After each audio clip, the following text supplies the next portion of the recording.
Good morning! Ayan, nandito na naman ako sa garden.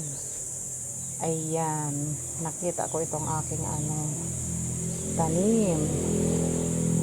Ayan o, natuwa ako, kinuha ko doon sa sa kanyang lalagyan at nilagay ko dito sa table. Ayan, pwede na siyang gamiting pang pang vase. Pwede siyang pang center table. Ayan o, ang ganda. Guys, kahit simple lang yung mga tanim natin, pag iaayos natin, ayan, ang ganda. Nilagay ko sa magandang pot. And then, ayan, tinrim ko yung ginawa ko. Ayun, kinuha ko yung mga tuyong dahon. Ayan, ang ganda. Common ito sa ating garden. Pero, magagawa nating maganda sa paningin ng ating mga bisita pag dumating sa bahay natin. Ayan o. Ang ganda. Ang ganda ng mga dahon niya pag pag hindi siya natutunaw. Meron akong isa doon pero natunaw siya. Hindi na maganda yung ayos. Ang ganda, guys. Ayan. Ayan o. Oh.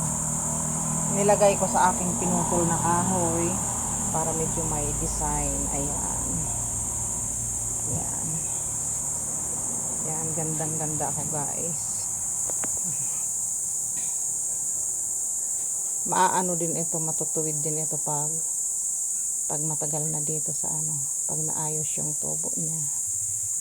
Kasi inalis ko yung tangkay ng mga tuyong dahon para maganda yung tubo. Ayan, guys. Oh. Kahit pwedeng gawing center table na tanim, pang center table siya. Ayan. O, ayan o. Ayan. Ang ganda ng mga dahon niya, lalo na pag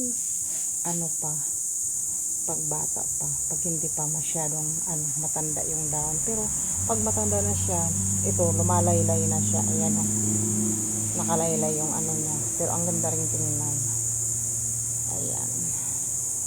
Iba siya sa iba siya sa sa horsetail.